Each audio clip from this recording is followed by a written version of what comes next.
Boa tarde a todos e a todas. É um grande prazer termos conosco o professor Wilson Gomes, professor titular da Faculdade de Comunicação da Universidade Federal da Bahia, para a aula inaugural do Departamento de Comunicação, Comunicação e Democracia no Brasil Contemporâneo.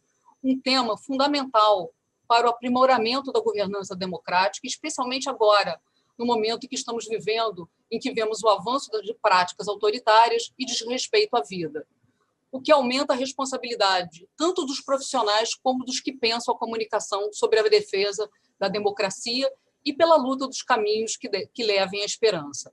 O professor Wilson Gomes é nosso parceiro no PPG-Com da PUC-Rio desde a implantação da pós-graduação e tenho o prazer de passar a palavra para o coordenador do Programa de Pós-Graduação em Comunicação, professor Arthur Ituaçu, que vai apresentá-lo e mediar o evento.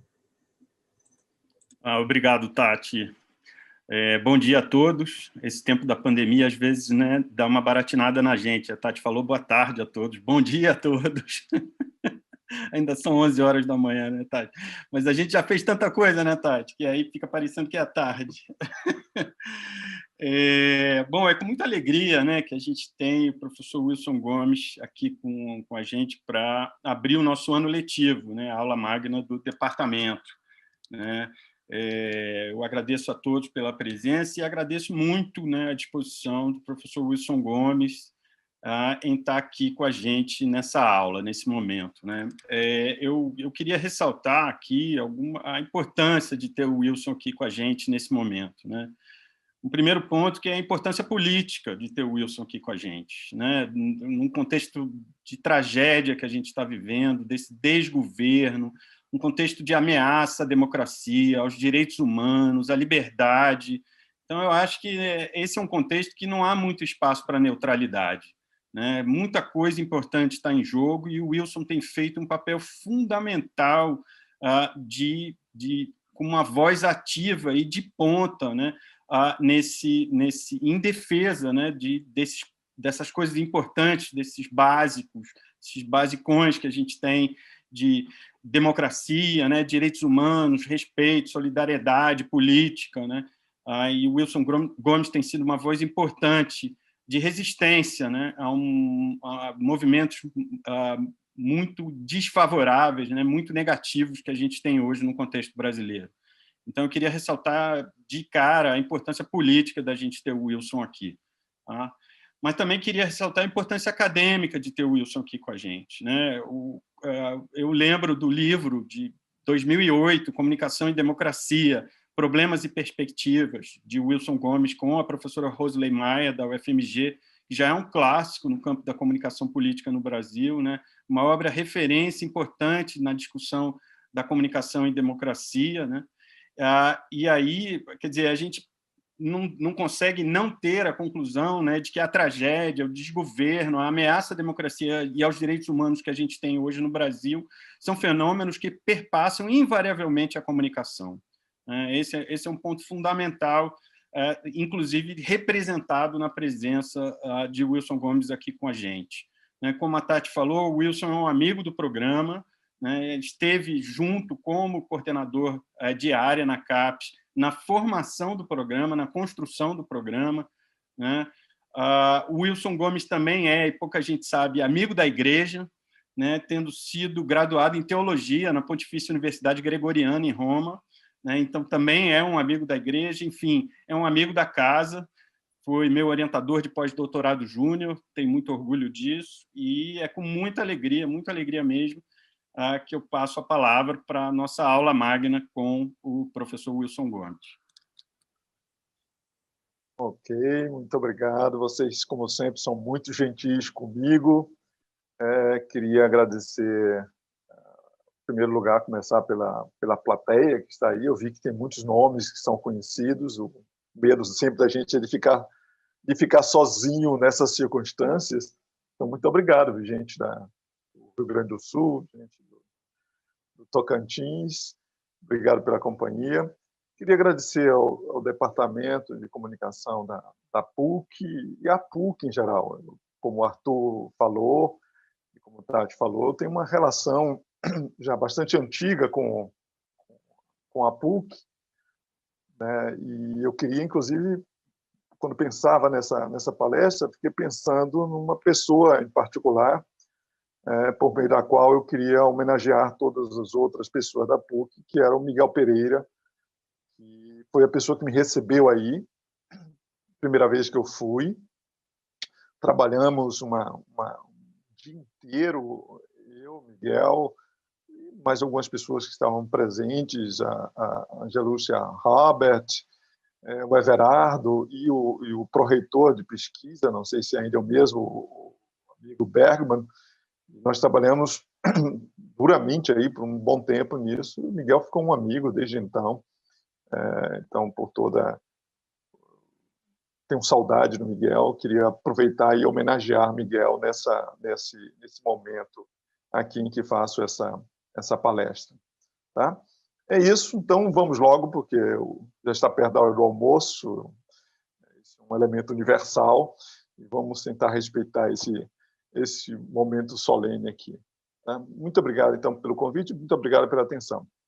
Sobre o que falar, foi isso que eu fiquei preocupado. Primeiro porque eu falo demais, já estou falando por aí, publico, escrevo, posto, tenho sido uma figura meio irrequieta nesse período em que nós estamos vivendo. Então, o que é que eu posso falar que seria novidade e tal, ou que poderia interessar as pessoas ainda, para além daquelas pessoas que já me acompanham?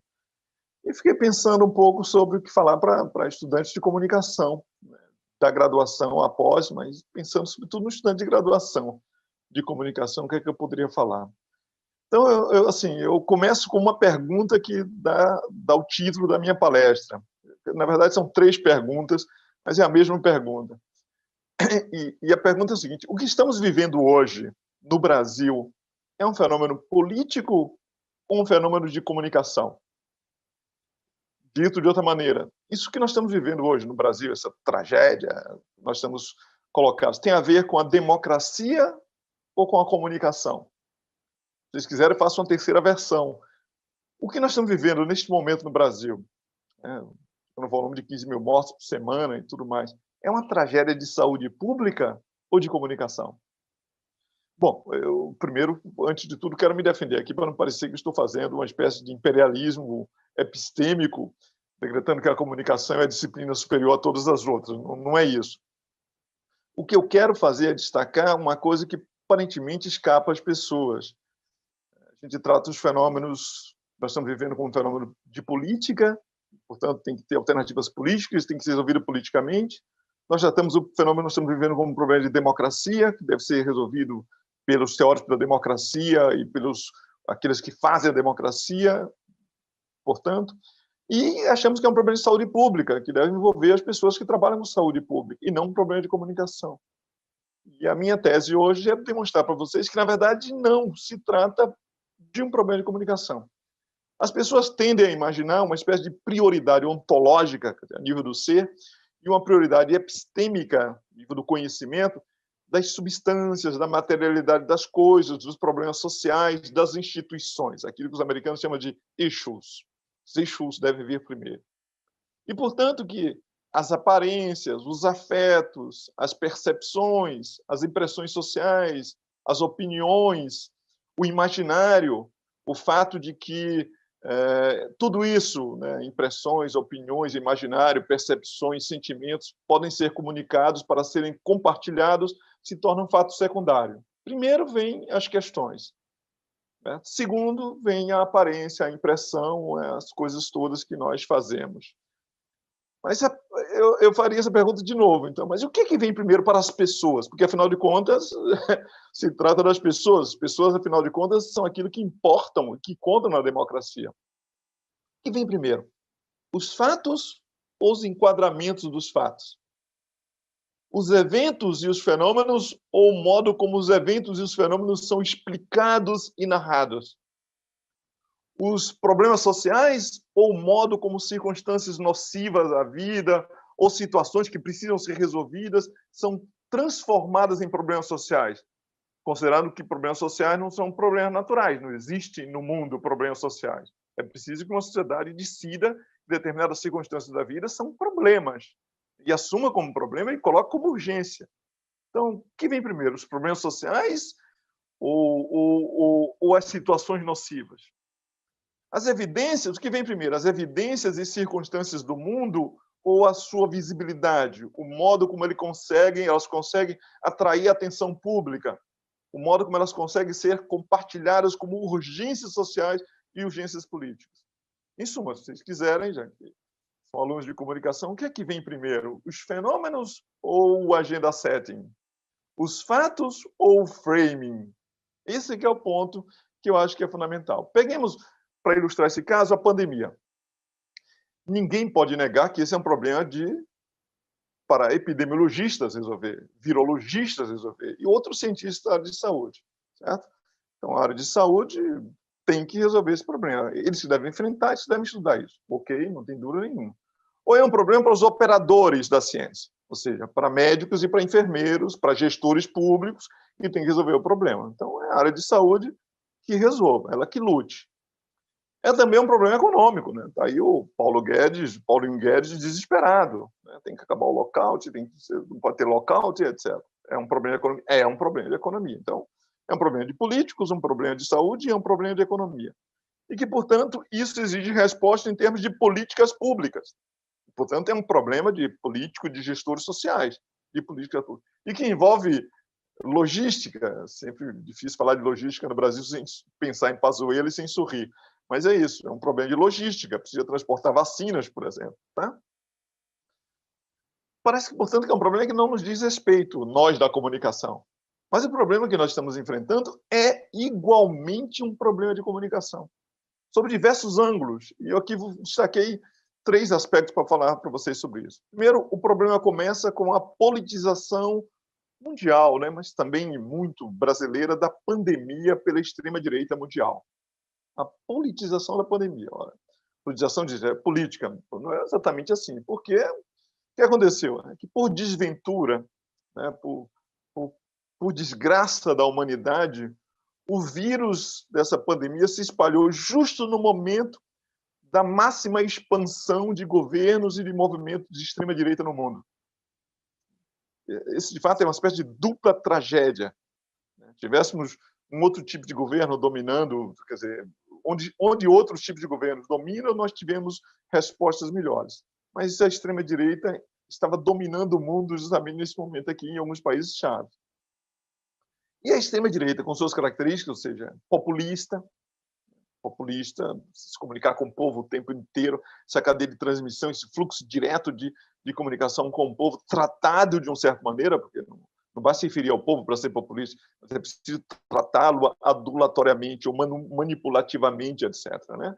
Para produzir uma grande pressão popular contra instituições. Então, a extrema-direita é populista, o populismo precisa dessa comunicação direta, febril e constante com o povo. A extrema-direita é identitária, ou seja, não é simplesmente uma questão de uma posição política, é uma posição existencial, né? Não é simplesmente uma questão de democrática, é uma questão de valores, portanto, de posição moral no mundo. Uma posição existencial é uma posição moral e é uma identidade no sentido de que nós somos uma tribo minoritária cercada de adversários por todos os lados. A extrema-direita se alimenta dessa representação do mundo, né? E sempre ele é uma minoria perseguida. O vitimismo faz parte de qualquer discurso identitário, inclusive da extrema-direita. A extrema-direita adora falar de mimimi. A extrema-direita precisa de mimimi. É basicamente um mimimi. Mimimi me persegue, mimimi a mídia, mimimi os intelectuais, mimimi a ciência. Isso é fundamental. Então, a extrema-direita é populista, ela é identitária, com esses elementos todos que eu falei com vocês aqui, posição moral, posição existencial e sentido de cerco, né, de assédio, nós estamos cercados pelos outros que são maus e que são dominantes por toda parte. Em terceiro lugar, a extrema-direita, a nova extrema-direita, ela é digital.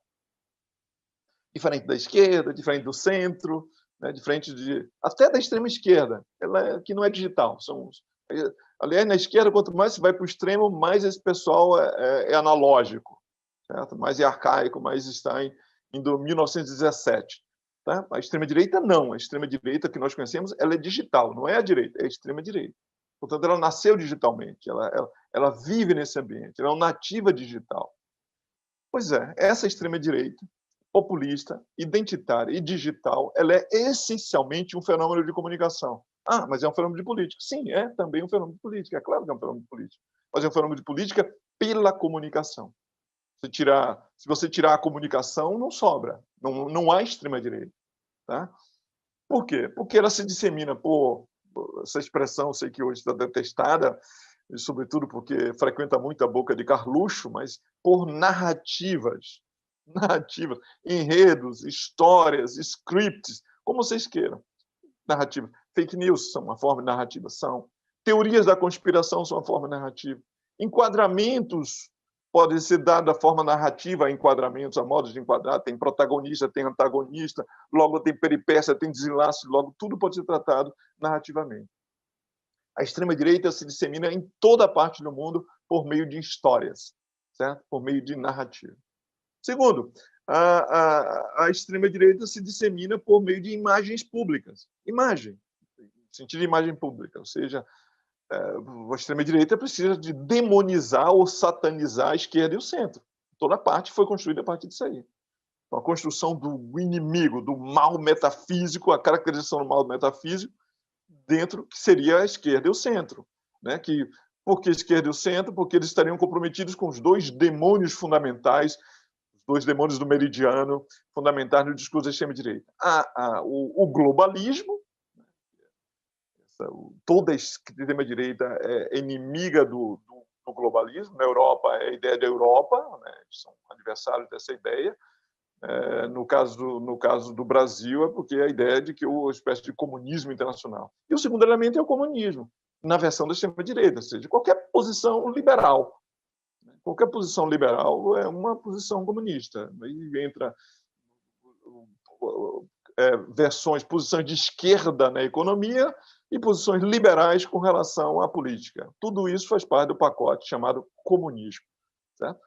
Outros lugares têm outros inimigos, outros precisam ser demonizados. Os migrantes, por exemplo, na Europa. Tá? Como os migrantes têm religião, a religião desses migrantes, que, em geral, a religião islâmica. Então, são todas as formas de se fazer isso.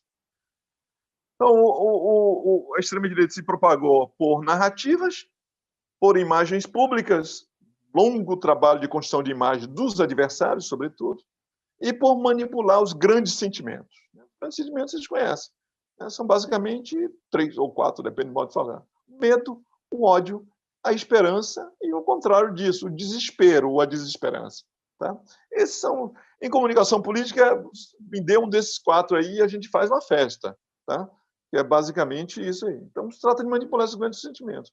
Tivemos no Brasil uma grande onda de medo, né? Medo da política, medo dos políticos, medo do PT. Depois de um grande ódio ao PT, ódio à política, certo? Ódio à esquerda e por aí fora. Estamos ainda envolvidos nisso. O ódio não acaba. O ódio é uma fonte inesgotável e é uma maravilha para se produzir comunicação. Tá?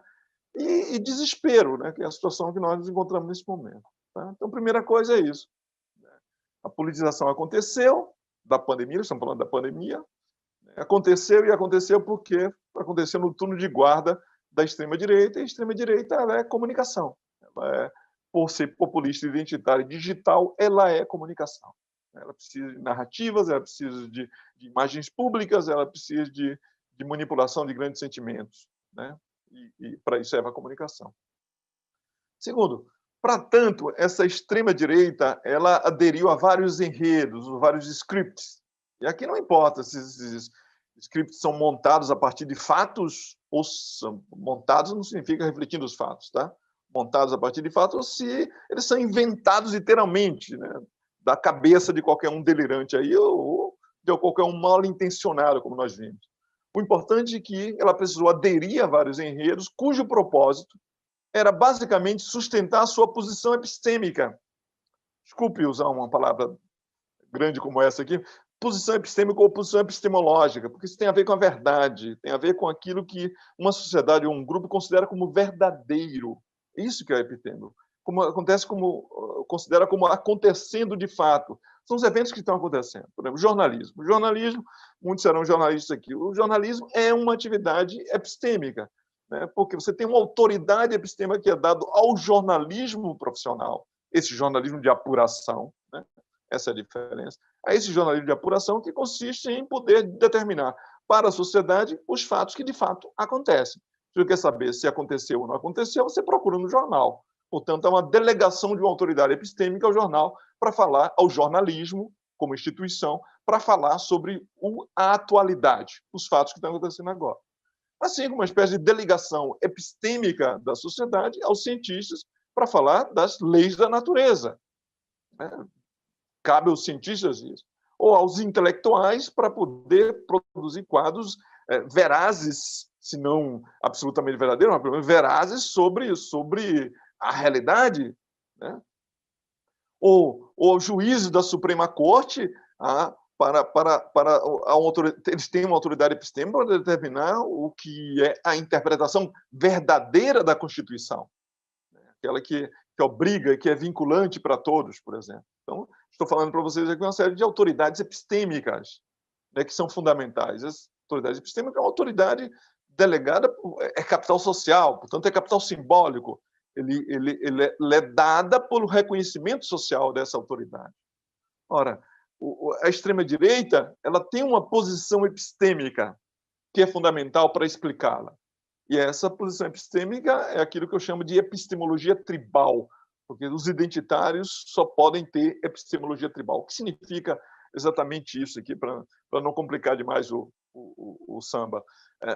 Significa basicamente que a posição da extrema-direita é tão desafiadora, né, desafiante, se preferem, com relação àquilo que é o patamar estabelecido, digamos, intelectual, político e democrático das sociedades contemporâneas, que vem de um longo caminho de iluminismo, de um longo caminho de humanismo, inclusive do humanismo cristão, do longo caminho da escola do liberalismo, da democracia, etc., que converge. Então, nós temos certos acordos básicos na sociedade que são fundamentais. A que nós chegamos aí no início do século XXI são acordos fundamentais. Esses acordos incluem o liberalismo, no sentido da posição com relação a direitos e a liberdades, por exemplo, o direito de viver a sua vida como você quiser, como bem quiser, por exemplo. Tá?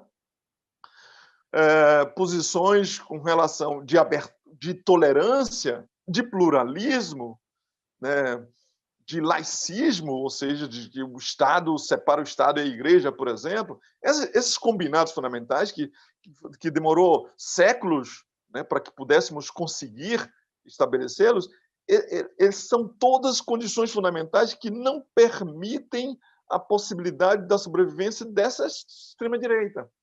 Porque essa extrema-direita, se você olhar no padrão das suas crenças, das suas convicções, são todas crenças ou convicções adversárias dessas. São extremamente conservadores, portanto, são iliberais por definição. São anti-iluministas, tá certo? Então, são iliberais, anti-iluministas e antidemocráticos, né? Porque não são capazes de conviver com os princípios democráticos básicos, como, por exemplo, o direito da sobrevivência da minoria, né? O direito o pluralismo, né? Não são capazes de conviver com isso. Então, só a possibilidade de prosperar, de a extrema-direita prosperar, se ela fizer, de alguma maneira, produzir uma brecha, um crack, uma rachadura, digamos assim, naquela que é a epistemologia comum, né, que nós compartilhamos. Esse conjunto de crenças. E é isso que ele fez. É isso que a extrema-direita fez. O propósito da extrema-direita, em tudo, e, portanto, também na pandemia, foi justamente sustentar uma posição epistêmica, que é, em primeiro lugar, uma posição negativa. Aquilo que alguns pesquisadores por aí chamam de crise epistêmica. Eu não gosto muito da ideia de crise epistêmica, parecendo que é um fato, né? Não cremos mais em nada, estamos no pós-moderno, estamos na pós-verdade e tal. Eu acho que pós-moderno, pós-verdade, tudo uma bobagem. Não são conceitos, não explica coisa nenhuma, né? E dá às pessoas a impressão de que nós estamos numa fase darwiniana da civilização, superamos a verdade e agora estamos num outro momento. Isso é falso, isso é basicamente falso. Tá? Na verdade, se trata de aquilo que eu chamo de ceticismo mal intencionado. Você introduz ceticismo com relação àquilo que é epistêmia comum, né? Os valores do liberalismo, os valores do iluminismo, os valores do humanismo, direitos humanos, né? Você introduz aí, e introduz um ceticismo sobre todas as outras autoridades epistêmicas. O jornalismo, né? Por que serve o jornalismo? O jornalismo lida com fatos, lida com evidências. Bom, as evidências podem não nos ser favoráveis, nós não gostamos de jornalismo, nós queremos uma versão dos fatos que nos seja mais compatíveis. Isso vem um pouco digamos, do identitarismo de direita, é americano, né? Aliás, o identitarismo de esquerda também só fala americanês, e herda as suas representações. Nos Estados Unidos tem a famosa mitologia da mídia, da liberal media, né? A mídia de esquerda. No Brasil, não. No Brasil, a esquerda tem a mitologia de que a mídia é de direita. Mas lá, por isso mesmo, essa luta incessante contra o jornalismo. Entende? A luta incessante contra o jornalismo faz parte do mesmo pacote de ceticismo mal-intencionado contra o STF, porque tem juízes que podem decidir coisas que não nos agradam. Essa interpretação liberal da Constituição. Não é porque os juízes são liberais, é porque o liberalismo foi constitucionalizado, né? O capítulo, todo o título dos direitos e das obrigações, aquilo é o liberalismo puro, transformado em norma. É o próprio liberalismo. Então, como um juiz não pode, da Suprema Corte, não pode desafiar, né, os princípios liberais que foram acolhidos em todas as constituições liberal-democráticas do mundo, é preciso fazer uma guerra aos juízes. Né? Assim como é preciso fazer uma guerra aos professores, à universidade, né, que faz doutrinação ideológica do sujeito para virar de esquerda. Né? Assim como é preciso fazer uma guerra à ciência. Tá? Então, o propósito dos vários enredos sobre a pandemia era simplesmente... Por quê? Desculpe, voltar atrás. Eu fiquei me perguntando um dia desse, mas por que um sujeito que é bolsonarista precisa ser um defensor da cloroquina? Por quê, afinal de contas?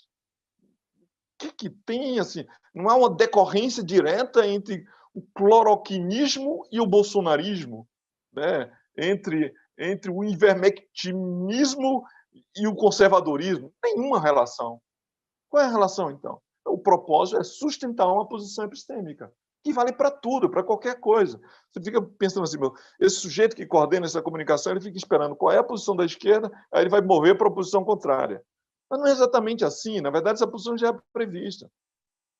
A posição, ela portanto, alterna entre um ceticismo mal intencionado, é a chamada obra de demolição, a paras destruens do processo da construção do imaginário, para uma parte construtiva, que é, por outro lado, um brutal credulismo. Eles são céticos com relação a tudo aquilo que a gente acredita e crédulos com relação a qualquer asneira que saia da boca de Olavo de Carvalho ou dos seus líderes tribais. Por quê? Porque o identitarismo é um credulismo tribal. Né? Então, é isso. A obra de demolição era para produzir alguma coisa no lugar disso. Por que o jornalismo precisa ser demolido? O jornalismo de apuração, o jornalismo de referência. Precisa ser demolido para poder construir em seu lugar uma ecologia midiática de extrema-direita, com sites de fake news, de teoria da conspiração, com influencers, com praticamente programas, né, que são os canais no YouTube, né, com produtores distribuidores pesados de fake news e teoria da conspiração no Twitter, no Instagram e no Facebook, e com os distribuidores nos grupos do WhatsApp. Há todo um conjunto aí que vai produzir a sua própria informação. Eu, frequentemente vejo esses grupos se gabando. Chegamos tão longe para destruir a mídia. Pois é, o propósito é justamente isso. Por que destruir a mídia? Porque já tem uma mídia melhor. Quem precisa de Mônica Vale Fogo se você tem Alexandre Garcia, não é verdade?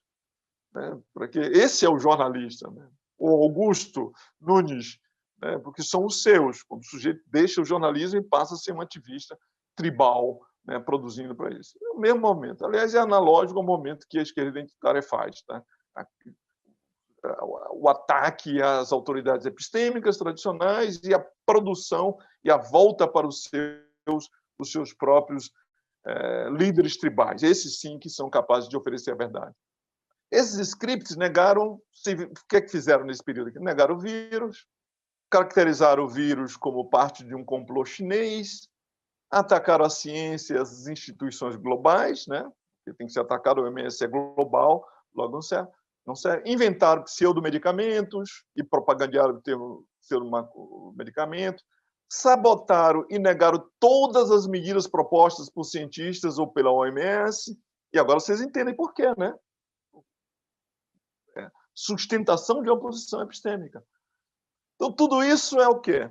Aí você diz, nós temos aqui, tudo isso é comunicação. Nada disso é epidemiologia, microbiologia, farmacologia, virologia ou medicina, nada disso. Tudo isso é basicamente comunicação. Aliás, o problema de comunicação é que se torna um problema epidemiológico, médico, né? Ao contrário, eles que vão ter que lidar com o problema de comunicação. Por isso mesmo que em 2020 explodiu a bibliografia sobre fake news, não mais na área de comunicação, mas na área de ciências da saúde. Eles começaram a se preocupar com isso, desesperadamente. Então, são eles que estão estudando fake news agora, mais do que nós da comunicação. Né? Então, o terceiro elemento que é fundamental aqui é a questão, um outro elemento, um outro ângulo de abordagem sobre a pandemia, por exemplo, é a questão da cooperação ou não da população às medidas propostas de isolamento social, ou lockdown, ou uso de máscaras. E esse não é um problema de saúde pública, não é? Cooperar ou não. Não é só, pelo menos, não é só um problema de saúde pública, não é só um problema de políticas públicas, mas é um problema de comunicação. A não cooperação, que é um fenômeno mundial, em alguns lugares mais aguçados do que outros, por exemplo, se tornou um problema social. Um problema social muito grave. Mas ele depende de muitas coisas. Eu destaquei duas coisas que são fundamentais. Primeiro, eles dependem, a não cooperação depende de quanto prosperaram nessa específica sociedade as campanhas de desinformação e a propaganda baseada em narrativas e imagens de governos negacionistas. Ou seja, quanto governos de extrema-direita foram eficientes em entregar no delivery da sua mensagem, que é a descrença nos cientistas, a descrença na OMS, né? Credulismo com relação àquilo que propõem os próprios líderes tribais, desinformação, né? Manipulação de informação, manipulação de sentimentos, etc. Tá? Enquadramentos, agendamentos.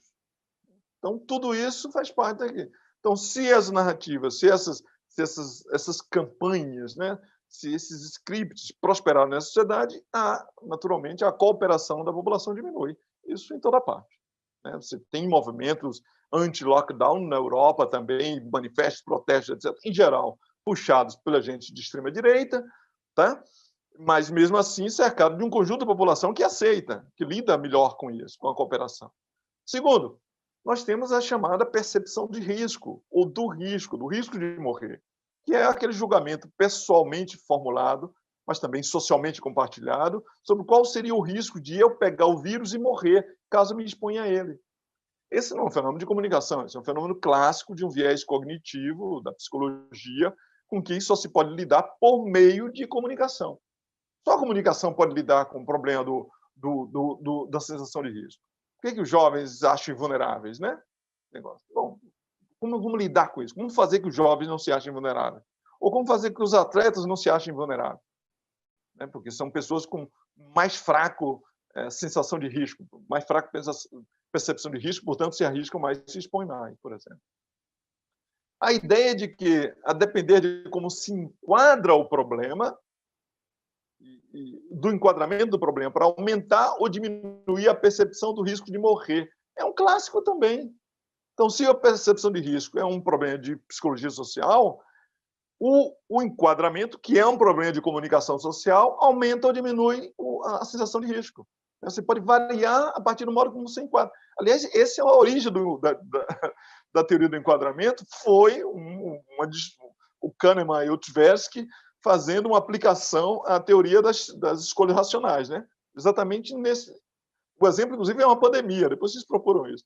O exemplo é uma pandemia. Às vezes, o problema dos enquadramentos tem a ver com isso. Então, você vai produzir efeitos no nível do comportamento e da atitude, mas precisa de comunicação. Então, como eu queria demonstrar desde o começo, os nossos problemas são fundamentalmente problemas de comunicação ou que precisam da comunicação. Vou formular aqui rapidinho, porque não quero tomar o tempo das perguntas, mas assim, eu formulei 6 problemas políticos que não são problemas políticos, ou não são problemas apenas políticos, que são problemas de comunicação. E que são problemas no sentido de perguntas, de questões, que são as questões um pouco que nos definem nesse momento no Brasil. 6, rapidinho. Primeiro, como chegamos ao ponto de conceder o centro do poder político a uma minoria que não passou em momento algum de 20% da população? Essa é uma das perplexidades, dos grandes enigmas políticos. A Alemanha, a AfD, por exemplo, chegou a 15%, 20% da população, lá, a partir do extrema-direita. Mas está longe de obter o poder.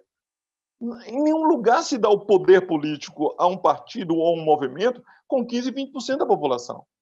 Nenhum lugar. Mas no Brasil, nós somos governados por uma minoria. Há uma minoria que nos governa. E essa é a perplexidade. Como é que uma minoria consegue, né, vencer todas as outras maiorias, e as minorias um pouco maiores, e chegar a conquistar o centro do poder político? Comunicação. Né? Todos os elementos que nós conhecemos. Né? Demonização do adversário, satanização do outro, criação de identidade, colocar no outro medo, nos neutros, o medo do adversário, e por aí afora. Segunda pergunta, que é o segundo enigma do Brasil hoje. Como é que os 2 principais partidos políticos brasileiros, que tiveram 2 décadas de hegemonia incontestável no Brasil, que, além de tudo, foram as nossas 2 melhores décadas sob todos os aspectos econômicos e sociais, como é que esses 2 partidos chegaram ao ponto de ter suas imagens convertidas em partidos corruptos, imprestáveis, incapazes de liderar na saída da crise? Né? Portanto, fazem parte, hoje, o diagnóstico geral é que esses 2 partidos, PSDB e PT, fazem parte do problema nacional, não da solução nacional. Como isso foi possível? Eu fico imaginando, se fosse na Alemanha, CDU e SDP, né, sendo jogado no ribotalho, porque um partidinho, a AfD, lá, um partido louco de extrema-direita, pudesse conquistar o poder. Isso gera perplexidade. Como foi possível isso? Narrativas, enquadramentos, né, demonização, satanização, etc. A mesma resposta. Como podemos ter chegado ao ponto, e aí que é aquilo que eu falava no começo, que para mim é ainda mais importante, né, de que o destino do PT e do PSDB, como nós podemos ter chegado ao ponto de estar discutindo hoje, tendo que discutir hoje, coisas que nós considerávamos que faziam parte do patamar mínimo civilizacional. Né? Coisas como a democracia como valor universal. Eu não pensava, a gente está precisando discutir a democracia como valor universal. Sim, claro, se falar com bolsonaristas, todos gostam de democracia, mas se você trocar a palavra democracia por os elementos da democracia, igualdade política, liberdade política, etc., vocês vão ver que eles não gostam. A democracia está sendo desafiada profundamente, e a democracia liberal ainda mais profundamente. Então, você tem hoje que defender a democracia como valor universal em 2021 é assustador. Como nós podemos chegar ao ponto de hoje ter que estar discutindo e defender a ciência como fonte de conhecimento seguro? É uma coisa para deixar perplexo, porque todo o nosso sistema educacional é montado para as pessoas aprenderem que a ciência é fonte de conhecimento seguro. Então, todo mundo tem 15 anos de doutrinação, né, de que a ciência é a fonte de conhecimento seguro. Não existe ninguém no mundo, em qualquer lugar, fora essas pessoas. E os malucos, né, que desafiam essa tese de que a ciência é fonte de conhecimento seguro. Pois hoje nós temos que ir a campo para lutar por isso. Ou como chegamos ao ponto de ter que estar discutindo hoje, por exemplo, se as liberdades e os direitos, defender as liberdades e os direitos individuais. Isso, basicamente isso. Tem que defender a liberdade de viver a nossa vida como bem nos aprouver, nós e qualquer minoria. Né? Isso aqui é um dogma do liberalismo. Não há liberalismo sem isso. Pois é, chegou ao ponto que nós temos que ter que discutir isso aqui. Né? Ou o cosmopolitismo. A existência, parecia que era óbvio o cosmopolitismo depois do iluminismo, né? Que é a existência, o direito a existir em uma comunidade mundial tolerante, pluralista, de povos em cooperação. Não, o cosmopolitismo virou globalismo e é um inimigo, né, fundamental. Ou coisas como a necessidade de preservar o meio ambiente, de ter vida sustentável, os direitos das minorias, os direitos humanos. Nós temos que defender direitos humanos a esse ponto da vida. Como foi possível isso? Comunicação, comunicação, comunicação. Enfim, outra pergunta. Como foi possível chegar a um ambiente político tão crispado, tão convulsionado, com os extremismos identitários de extrema-direita e o extremismo identitário das minorias de esquerda promovendo diuturnamente uma hobbesiana bellum omnium homines, né? A luta, a guerra de todos contra todos. Naquela fase da disputa em que só poderíamos imaginar, né, que um lado deve estar esperando que o outro possa ser eliminado, porque a guerra de tudo contra todos só vale nesse período. Que um lado tem certeza que ainda pode eliminar o outro. A tolerância veio depois disso, né? A defesa do princípio da tolerância. Na extrema-direita, eles acham que é possível ganhar essa guerra, porque pela conversão forçada, pela coerção, pelo controle. Na esquerda identitária, acham que pode ganhar essa guerra pelo constrangimento, pelo vigilantismo constante, né, e todos os rituais de humilhação. Como foi possível? Essa é a pergunta, né? Como foi possível, depois do iluminismo, dos seus ideais de tolerância, de defesa do universalismo, nós estarmos ainda nesse atoleiro, né? Temos recuado até o século XVI. Como chegamos ao desespero, a sensação de que não há saída à vista, de que por mais que nos esforcemos, a pedra que nós empurramos tão fatigosamente, com tanto amargo sacrifício para cima, sempre rola de novo para o sopé da montanha, né? Todo dia ela está de novo. Esse complexo eterno de Sísifo. Não só, tem um outro elemento que é fundamental, né? Como chegamos a esse ponto de ter a perda de confiança nos outros, genericamente os outros, amigos, parentes, pessoas amadas. Por quê? Porque nós os vimos se engajarem em uma campanha de ódio, depois nós vimos que eles se radicalizaram e, por fim, nós vimos eles se tornarem cúmplices e colaboracionistas com o mal.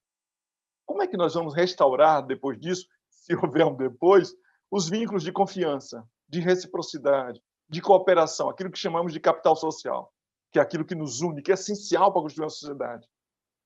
Eu imagino a sociedade pós-B, né, como uma sociedade, sei lá, pós-peste de Camus, aquela que a sociedade camusiana pós-peste é uma sociedade aliviada, mas triste, porque está remoendo as perdas, o desperdício de vida e até uma sociedade que está remoendo a ausência de sentido da existência diante da possibilidade da peste voltar. Tem uma belíssima citação que o Camus termina a peste dizendo exatamente isso, porque o vírus nunca desaparece, ele está sempre aí, latente, esperando uma oportunidade de voltar. Ou eu penso na sociedade pós-1945, que é a sociedade que vive na oscilação entre lembrar para não mais repetir e esquecer para poder continuar vivendo e suportar a dor e a repugnância de conviver com quem colaborou, quem se fez de surdo e de cego diante do mal. Pois é isso que nós estamos. Mas como é que nós chegamos a isso? Como chegamos ao ponto de estar afogando em fake news, teoria da conspiração, crise epistêmica em um mundo, justamente no mundo de extrema profissionalização do jornalismo. Um mundo de evidências acessíveis como nunca, porque é uma sociedade de dados e de informação. Em uma sociedade que é completamente data-driven, né? Orientada por dados. Quando nós chegamos ao máximo, digamos, da capacidade epistêmica, estamos afogando em fake news e teorias da conspiração. A resposta para tudo isso é a política. Né? É verdade. Mas também foi a comunicação. O tempo todo. A satanização do PT, as campanhas de disseminação do medo, do horror à política, a criação do pânico moral. Sobre cada uma dessas coisas, dá uma palestra, tá, gente? Só vou mencionar aqui. A radicalização, o tema da corrupção que entra na agenda pública e substitui todos os nossos tradicionais problemas sociais, né? Tira daí a preocupação social das outras coisas, educação, saúde e tal, passa a ser a corrupção. O ceticismo disseminado sobre o jornalismo de apuração, que é a condição para a disseminação da credulidade tribal. Tudo isso é comunicação. Depende de criação de imaginários, depende da formação de ambientes sociais digitais com base para o identitarismo político, depende do domínio de técnicas de comunicação para as mídias digitais, depende de uma rica, como diria o Victor Chagas, de uma rica memética, mas ainda depende ainda mais de uma rica mitologia política para uso e abuso de fake news e teoria da conspiração. Precisa de campanhas baseadas em engano, no sentido do inglês, deception, e manipulações. Precisa da criação de scripts, da caracterização de personagens, de criação de peripécias e desenlaces. Tudo isso é comunicação. Não quero dizer, para terminar, que, portanto, para me defender mais uma vez de uma imaginária acusação de imperialismo epistêmico da comunicação, não quer dizer que isso seja feito pelo pessoal da comunicação. Certo? Quem fez isso foi o pessoal da política, né? foi o militante, foi o ativista. Eu quero dizer que tudo isto é comunicação. É tanta verdade que não é feito pelo pessoal da comunicação que o jornalismo profissional, por mais estruturado que seja, não consegue se defender de fake news. Fake news é todo dia um 7-1 para fake news contra o jornalismo de apuração. Tá? Então, não é que nosso pessoal de comunicação fez isso, é que a comunicação é feita por pessoas de todas as áreas possíveis e imagináveis, com grande eficiência, e para produzir essa situação. Talvez a comunicação possa ajudar a desfazer aqui no sentido mesmo do anel lá do Senhor dos Anéis, né? Preciso desfazer, preciso quebrar essa mágica de alguma maneira, em algum ponto. Mas era isso que eu queria falar para vocês, basicamente, hoje, para o início desse ano letivo de estudantes de jornalismo e de comunicação em geral, sobre a importância e o lugar da comunicação. A comunicação nos colocou aqui, dançando um tango à beira do abismo ou já no fundo do abismo, do atoleiro. A comunicação deve encontrar meios de nos tirar daqui. É isso, gente. Muito obrigado. Poxa, Wilson, muito obrigado. Nós do departamento que agradecemos, ficamos muito felizes. Excelente exposição, né? Muito perspicaz a ideia da centralidade da comunicação nesse contexto trágico que estamos vivendo, né? Eu só complementaria ainda a questão da infraestrutura, né? Uma questão que você sempre fala, da importância dessa infraestrutura, né? Trabalhando na comunicação, né? E isso a gente tem visto muito, né? No Brasil, tem visto também em outros países, na Venezuela, né? Na Rússia, enfim, isso é uma coisa que está realmente se colocando aí, inclusive para nós, pesquisadores de comunicação, né? A tentativa de governos mais com qualidades mais autoritárias, manipularem, né, os grandes sentimentos por meio de infraestrutura digital, de comunicação digital. Muito bom. Eu tenho, a gente tem aí 15 minutinhos, eu tenho duas perguntas aqui no bolso. A primeira pergunta é, professor, qual o caminho que os veículos de imprensa tradicional precisam percorrer para recuperar a credibilidade com uma parcela da população brasileira que, mais recentemente, começou a se informar por veículos alternativos? Essa recuperação é possível? Você vai fazer tudo? Vou fazer mais uma, então? Eu já faço logo. Professor Luiz Léo, parabéns pela... a pergunta do professor Luiz Léo. Parabéns pela palestra. Gostaria de saber se a chave dos problemas está mais na comunicação do que em outras dimensões da vida em sociedade, política, econômica, sanitária, etc., não se trataria de colocar a ênfase mais em objetos técnicos do que nos sujeitos que ciclicamente parecem demonstrar mais estar suscetíveis a determinadas mudanças de rumo, anticivilizatórios, anti-iluminista, anti-humanista? Não teria acontecido antes, quando a comunicação não tinha essa onipresença que desfruta hoje? Ok. Não tenho certeza, naturalmente, de ter entendido a pergunta. A última pergunta foi muito teórica, mas pelo que eu presumo entender, será que as circunstâncias da sociabilidade digital ela não é aquilo que explica o que está acontecendo? Mas isso não é desvinculante, não pode ser desvinculado da comunicação, né? Na verdade, é isso. A comunicação oferece... Assim, eu tenho a impressão que em comunicação política, nem todo meio de comunicação, naturalmente, ele se torna um elemento central, certo? Mas, de vez em quando, se torna um elemento central. Mas o fax, não tem uma teoria da comunicação sobre a comunicação por fax. E o fax não importa. Né? Não temos a teoria da comunicação epistolar. Né? Epístolas importam, mas não são decisivas. Só vamos ter teoria da comunicação sobre meios de comunicação ou ambientes de comunicação quando eles, de alguma maneira, integram, são mais do que meios, né? Eles são o centro para que as pessoas possam resolver a sua necessidade de orientação.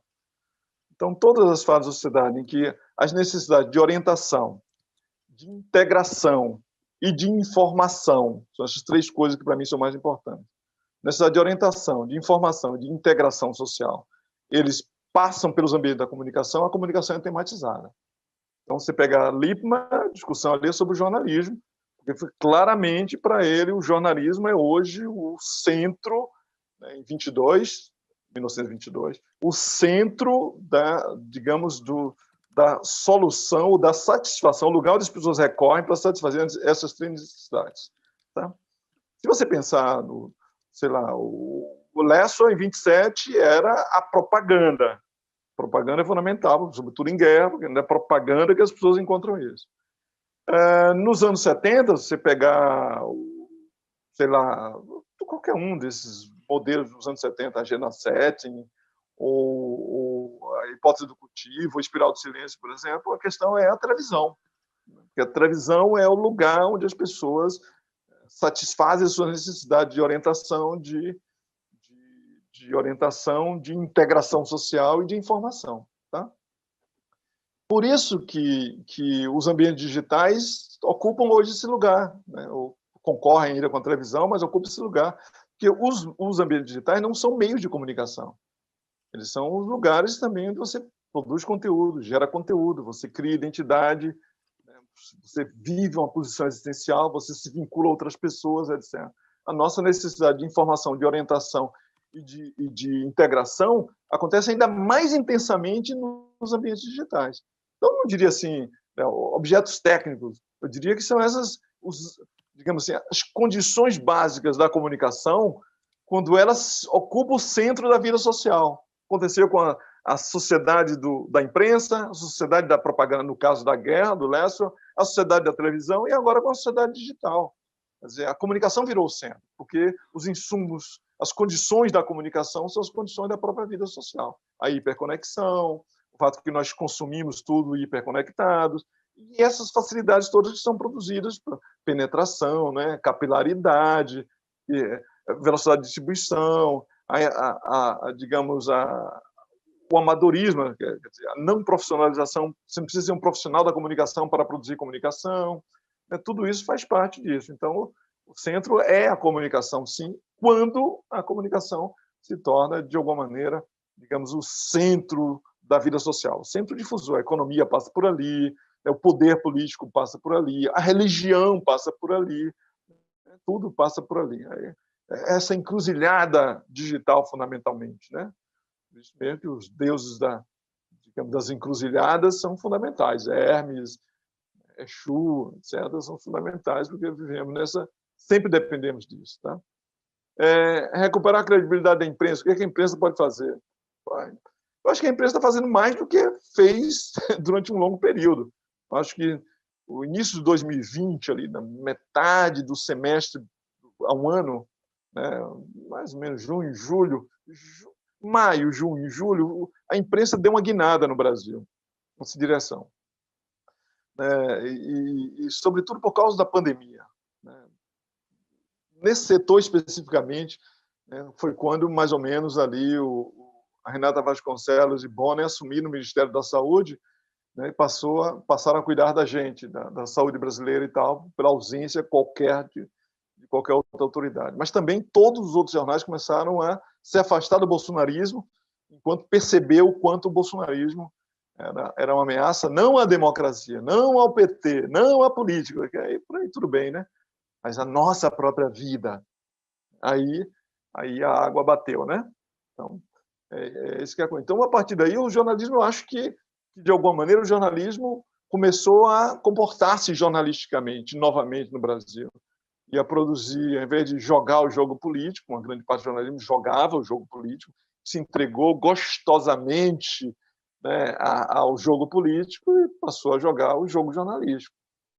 Então, enfrentou. Se não houvesse jornalismo de qualidade no Brasil em 2020 e 2021, não sei onde nós estaríamos, não. É por isso que eu tenho muito aborrecimento com pessoas que simplificam o jornalismo, achatam tudo, todos os jornalistas são iguais, todo jornalismo é igual. Não é, nunca foi. Há jornalistas e jornalistas, e há jornalismos e jornalismo, e há empresas e empresas que se comportaram diferentemente. Eu acho que fizeram muito, porque tem que fazer isso mesmo. O fake news não vai desaparecer enquanto houver quem precisa de fake news, o consumidor de fake news. E o consumidor de fake news é um cara tribalizado. Quando houver identidades tribais, vai haver da extrema-direita, vai haver fake news, certo? Vai haver fake news. Eles não confiam em outras coisas a não ser no seu próprio sistema de informação. Então, enquanto houver um conjunto de pessoas que possam ainda ser tribalizadas, né? Porque fake news são distribuídas e consumidas basicamente para se evitar a dissonância cognitiva, né? Portanto, o viés de confirmação, etc. Significa que o sujeito já tem uma posição, de que apenas a news que seja conforme a sua própria posição. Mas ele já está posicionado politicamente, está posicionado epistemicamente. Enquanto houver isso, vai ter fake news. Para esse sujeito, o jornalismo jamais vai falar. E pode esse sujeito deixar de ser esse sujeito. É a esperança nós, venha para o lado legal da ilha. Mas é assim que funciona. Então, não há muito o que fazer. O que tem que fazer é um bom trabalho, né? Continuar fazendo um bom trabalho jornalístico. Acho que sim, acho que a credibilidade é isso. Eu estive em 2019, final de 2019, na Alemanha, onde é um país muito, muito curioso, porque o fake news tem muito pouco impacto na vida social. Os fake news circulam basicamente no ambiente de direito, que é mais controlado, mas os alemães têm uma confiança no jornalismo que é uma coisa impressionante. Então, confiança nas instituições da política, tem uma grande confiança na política lá em cima, e uma confiança no jornalismo. Essa confiança no jornalismo chega em Munique, a primeira coisa, um cartaz imenso do jornal do Süddeutsche Zeitung, né? Imenso. Significa que tem uma relação com isso. Puxa, aparentemente eles não estão em crise aqui. Mas é isso. Sociedades com boa, vou usar um termo da psicanálise, tá? Me perdoe os psicanalistas que estão por aí, com boa transferência com o jornalismo, são sociedades mais imunes ao vírus de fake news, na minha opinião. Bom, muito bem, muito bom, Wilson, muito obrigado. Eu prometi que ia liberar o professor Wilson Gomes, né, passamos um pouquinho do meio-dia. Eu acho que eu sei que tem muitas perguntas, muitas questões, mas, enfim, a aula vai estar disponível no YouTube, no canal do departamento, tá? Para depois, para quem quiser ver. Mais uma vez, agradeço muito ao professor Wilson, muito boa palestra, muito importante a gente pensar, nós, como da comunicação, a centralidade da comunicação em tudo isso que está acontecendo, né? Isso é fundamental, né, eu diria. Então, teve um papel realmente bastante importante para a gente começar o nosso ano. A professora Tatiana, diretora do departamento, para encerrar. Agora, boa tarde. Já é meio-dia. Boa tarde a todas e todos. Muito obrigada, professor Wilson Gomes, por essa brilhante palestra, e obrigada a todos todas e todas que assistiram, porque a gente viu que tem gente do Brasil inteiro. Muito obrigada por terem assistido aqui. Obrigado, gente. Foi um prazer. Bom, um abraço, muita saúde a todos e até a próxima. Se cuidem. Muita paz e saúde a todos.